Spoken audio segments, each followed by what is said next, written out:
Transport authorities calling the fraud squad for some airport taxis, and the BLP's election manifesto promises to abolish road taxes. Those are our top stories in our Barbados Today morning news update for Friday, May the 11th. I'm Emmanuel Joseph.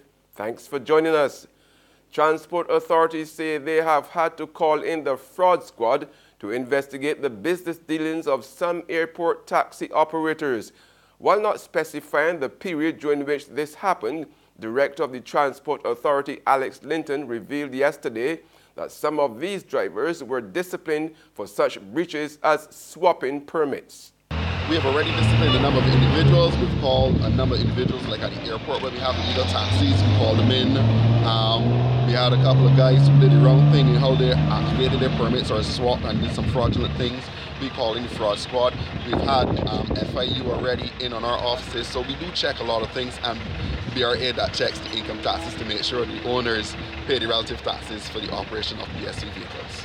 Barbadians will no longer have to pay road taxes should the Barbados Labour Party form the next government. This revelation came from the party's economic advisor, Dr. Clyde Maskell, who explained that instead, vehicle owners will be required to pay a small tax on gas.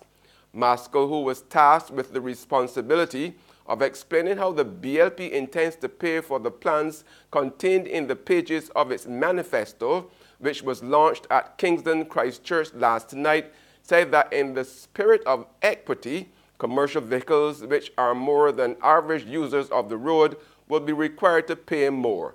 BLP candidate for St. Peter Colin Jordan, a former president of the Barbados Hotel and Tourism Association, also announced during last night's manifesto launch that 6 roads would be part of an industrial corridor and Spicetown, the first commercial center in Barbados. Spicetown will become the center for culture, for food and cuisine, and for the arts. And this will be centered around a rebuilt pier and a marina.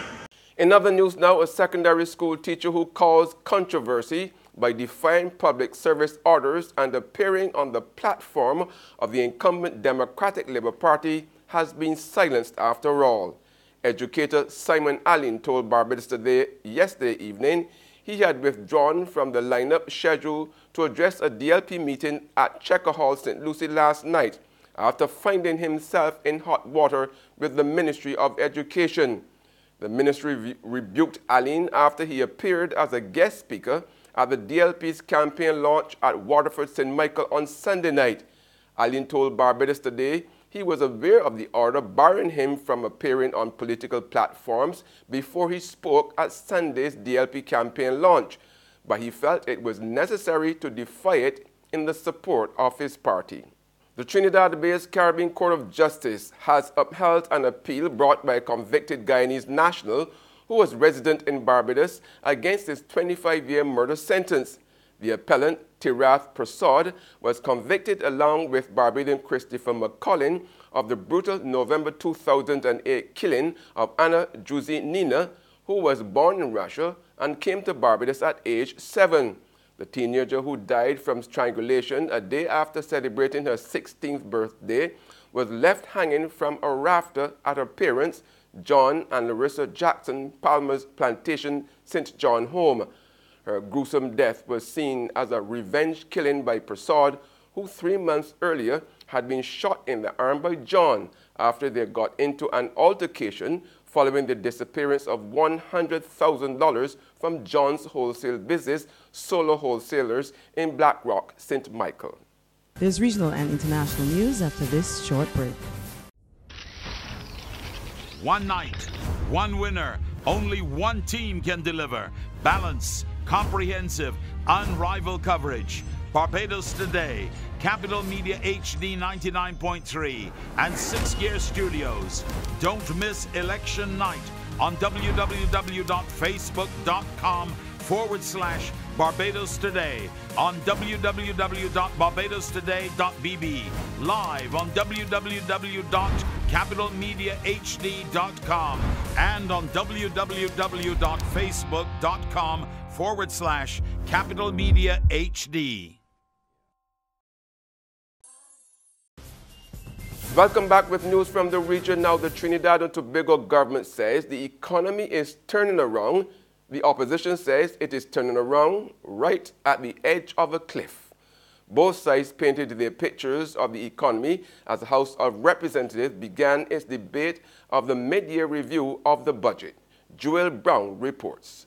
After the sacrifices and prudent fiscal management of the last 2.5 years, our economy is turning around, but we have to be careful. Almost 3 years gone, and the economy is on crash. And you turn the corner. You tell us you're turning the corner, but when you turn the corner, you see the cliff in front of you. That we are going down that cliff. And so began the debate of the mid-year review of the budget. The finance minister spoke of a projected increase in oil and natural gas production, expenditure at the end of March, some 15% lower than projected, $21.9 billion, and higher than projected government revenue up to the end of March of $19.5 billion. We are $700 million ahead of the game, actually $800 million. However, the actual outturn for 2018 will depend heavily on the soon-to-be-launched National Investment Fund. Minister Imbert said an IPO of the fund in June would monetize $4 billion of Kiko's debt to the government arising out of a $23 billion bailout.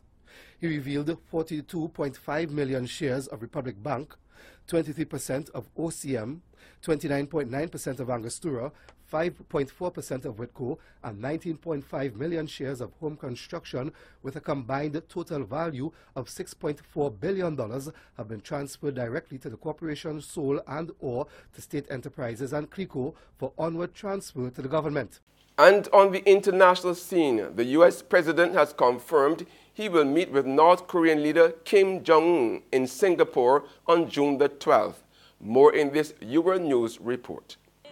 It's the date the world has been waiting for. US President Donald Trump says he will meet North Korean leader Kim Jong-un on June the 12th in Singapore for the first ever summit between the leaders of the two countries.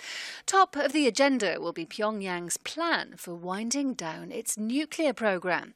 It comes at a time of thawing relations. North Korea's state-run television has aired a video of US Secretary of State Mike Pompeo meeting Kim in Pyongyang in the last few days. On Wednesday, North Korea handed over 3 American prisoners, clearing a major obstacle to the unprecedented summit. Quoted on state media, Kim says it will be an excellent first step. And that's news, but for the very latest, visit our website at www.barbadostoday.bb. You can also subscribe to our e-paper email updates or like us on Facebook, and sign up for our breaking news alerts via WhatsApp. We are also on Izumi Media in bus terminals, as well as screenplay at supermarkets and gas stations near you. You can also hear us on Mix 96.9 FM. I'm Emmanuel Joseph. Have a fantastic day.